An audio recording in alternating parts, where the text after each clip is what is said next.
Hello, ladies and gents, boys and girls, people of all ages, sexualities, and identities, and welcome back to another film review. And we're back with another Stallone, Rambo 3. So, without beating around the bush, let's get right into Rambo 3. Rambo has served his sentence, and now he lives in the Philippines on a nice, quiet life. However, when his old captain decides to turn up like a bad penny, he finds himself being dragged once again back into the flames of war. However, this time it's very different to number 2, as Rambo decides that he's going to stay in the Philippines. Well, for the most part. He lets his commander go off and fight this barbaric raid to do with missiles, whilst he stays back. However, within 2 minutes of being in Afghanistan, his commander gets captured by a bunch of Russians. Rambo then reluctantly has to leave the Philippines to then go to Pakistan, to then cross from Pakistan to Afghanistan, to then go and try and save his commander because his commander got himself captured. Along the way, Rambo makes a lot of good friends with the people in Afghanistan. Rambo even begins to try and play a game with them on a bunch of horses. However, when the Russians decide to interrupt their game, it soon becomes apparent to Rambo that the Russians have taken over the desert and are trying to rule the Middle East. However, Rambo has no intention of letting this slide, and so he breaks into the base, decides to destroy a couple of their tanks, and breaks down into the catacombs, trying to save his captain.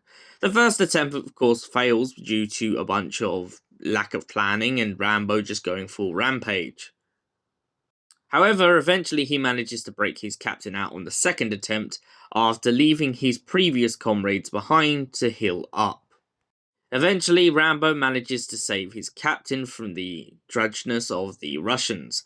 However, it turns out that he also has to save a bunch of women and captors in their prisons.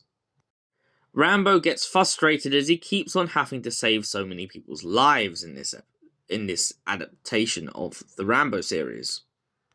However, that doesn't stop him, and eventually, even though it seems like they're surrounded by a bunch of Russians, he manages to blow one of them up and manages to take down the majority of the entire army.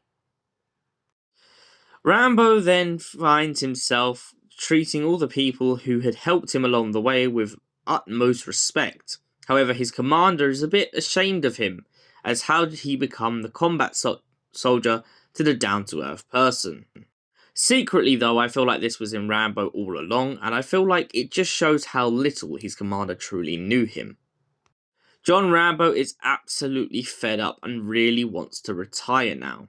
He's sick and tired of helping people out, and thinks it's time that he should finally go back to the Philippines, to a little town in which he finds himself located.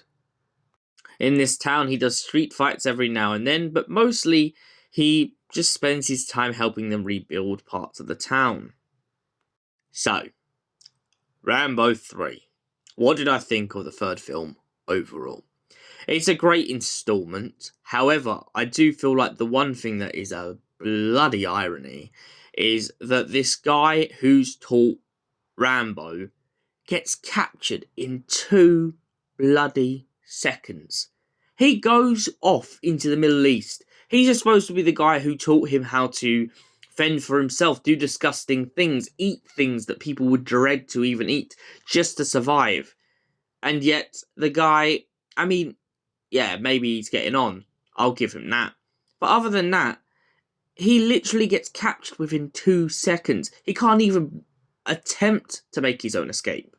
So really in this film, I feel really, really bad for Rambo. I could get why Rambo's annoyed. Not only has he had to go into the line of fire once again and fight a battle for people that he barely even knows, but he also finds himself in a situation where he feels like he's just cleaning up the laundry. And for that reason, I give Rambo 3 a solid 8 out of 10. Thank you for watching, and we'll see you in the next film review. Until then, goodbye, stay beautiful, and have an incredible night.